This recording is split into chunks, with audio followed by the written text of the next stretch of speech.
اعوذ باللہ من الشیطان الرجیم بسم اللہ الرحمن الرحیم السلام علیکم ورحمۃ اللہ وبرکاتہ۔ Welcome to my channel Hiba Fatima official میں آپ سب کا استقبال ہے۔ ہم شاید دعاؤں کو بڑا ہلکا لیتے ہیں، اسی لیے ایک خاص وقت تک ہی انہیں مانگتے ہیں۔ اس کے بعد ہم تھک کر یہ کہنے لگتے ہیں کہ دعائیں قبول نہیں ہوتی، حالانکہ ہماری دعائیں تو ہمیشہ قبول ہوئی ہے اور ہوتی رہیں گی۔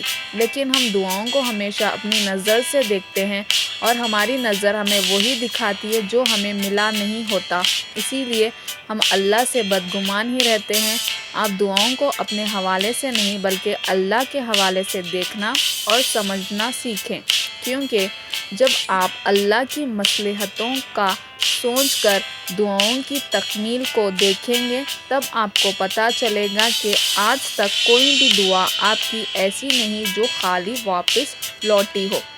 یہی خوبصورتی ہے دعاؤں کی کہ دعائیں یا تو بری چیزوں کو بہتر بنا دیتی ہے، یا پھر ہمارے دل کو برائی سے بہتری کی جانب موڑ دیتی ہے، یا تو ہماری چاہت کو ہمارے نصیب کا حصہ بنا دیتی ہے، یا پھر اللہ کی چاہت کو ہمارے دل کا حصہ بنا دیتی ہے۔ لیکن دعائیں رائے گاہ کبھی نہیں جاتی۔ دعائیں کن کن وسیلوں سے آپ تک پہنچائی جاتی ہے اور آپ کے کام آتی ہے، آپ یہ کبھی بھی نہیں جان سکتے۔ دعائیں آپ کو بدل دیتی ہے اور آپ کو اندازہ بھی نہیں ہوتا، اسی لیے دعائیں نہیں چھوڑتے، کچھ مل جائے تب بھی اور کچھ نہ ملے تب بھی، کیونکہ جب آپ کو لگ رہا ہوتا ہے کہ آپ کو کچھ بھی نہیں ملا، یقین کریں تب بھی آپ کو بہت کچھ مل رہا ہوتا ہے۔ حضرت ابو ہریرہ رضی اللہ تعالیٰ عنہ سے روایت ہے کہ رسول اللہ صلی اللہ علیہ وسلم نے ارشاد فرمایا، جب رات کا 2.5 حصہ باقی رہ جاتا ہے تو ہر رات ہمارے رب آسمان دنیا کی طرف نزول فرماتے ہیں اور ارشاد فرماتے ہیں، کون ہے جو مجھ سے دعا کرے میں اس کی دعا قبول کروں، کون ہے جو مجھ سے مانگے میں اس کو عطا کروں، کون ہے جو مجھ سے مغفرت طلب کرے میں اس کی مغفرت کروں۔ حضرت انس بن مالک رضی اللہ تعالیٰ عنہ سے روایت ہے کہ ایک شخص نے نبی کریم صلی اللہ علیہ وسلم سے پوچھا، قیامت کب آئے گی؟ آپ نے ارشاد فرمایا، قیامت کے لیے تم نے کیا تیار کر رکھا ہے؟ اس نے عرض کیا، میں نے قیامت کے لیے نہ تو زیادہ نفلی نمازیں، نہ زیادہ نفلی روزے تیار کیا ہے اور نہ زیادہ صدقہ۔ ہاں، ایک بات ہے کہ اللہ تعالیٰ اور ان کے رسول صلی اللہ علیہ وسلم سے محبت رکھتا ہوں۔ آپ صلی اللہ علیہ وسلم نے ارشاد فرمایا، تو پھر قیامت میں تم انہی کے ساتھ ہوں گے جن سے تم دنیا میں محبت کرتے تھے۔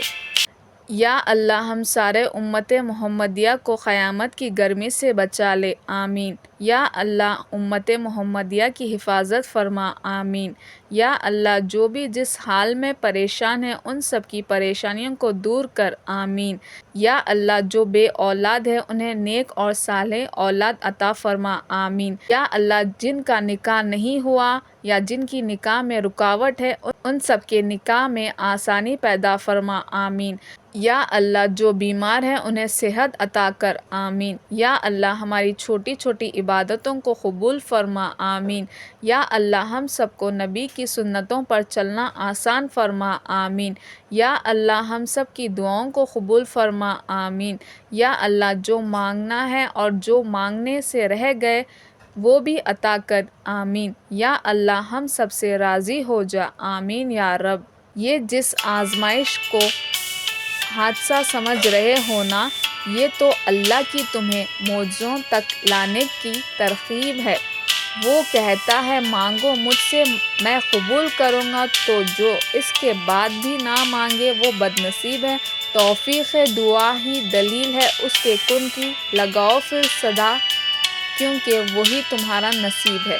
اکیلے نہیں ہو تم، وہ ساتھ ہے ہر پل تمہارے، اس کی مدد اگلی سانس سے بھی زیادہ تمہارے قریب ہے، اس کی ملکیت میں شمال اور جنوب ہے۔ انتظار سب سے مشکل آزمائش ہے، خاص کر کے دعاؤں کی قبولیت کا انتظار۔ جب آپ کو وہ دعائیں مانگتے ہوئے ایک لمحہ عرصہ گزر چکا ہوتا ہے اور ان کے جواب کا کہیں سے بھی پتہ نہیں ملتا۔ لیکن شاید یہی ہمارے ایمان کا سب سے بڑا امتحان ہوتا ہے کہ جو دعائیں ہمیں سب سے زیادہ پیاری ہوتی ہیں ان کے لیے ہمیں عام دعاؤں سے زیادہ درد سہنا پڑتا ہے، انتظار کرنا پڑتا ہے، لمبی آزمائشوں سے گزرنا پڑتا ہے۔ یہی دعائیں تو ہیں جن کے لیے اللہ نے اپنے معجزے بنائے، ورنہ عام دعائیں تو بن مانگے بھی مل جاتی ہیں آسانی سے، لیکن ایسی دعائیں جو ممکن نہیں لگتی ان کے لیے کرشمے ہوتے ہیں، ان کے لیے کرامات ہوتی ہے، ان کے لیے کن سے کم بنایا جاتا ہے۔ کچھ دعاؤں کے لیے بھاری قیمت ادا کرنی پڑتی ہے، لیکن وہ دعائیں اس قابل ہوتی ہیں کہ ان کے لیے ہر درد مسکرا کر سہ لیا جائے، کیونکہ آخر میں انہوں نے عموماً وہی لمحات معجزوں کے ہوتے ہیں جب درد کا زور آخری حدوں پہ ہوتا ہے۔ میرے ویڈیوز کو لائک کریے، شیئر کریے، کمنٹ کریے، سبسکرائب کریے اور مجھے دعاؤں میں یاد رکھیے۔ اللہ حافظ۔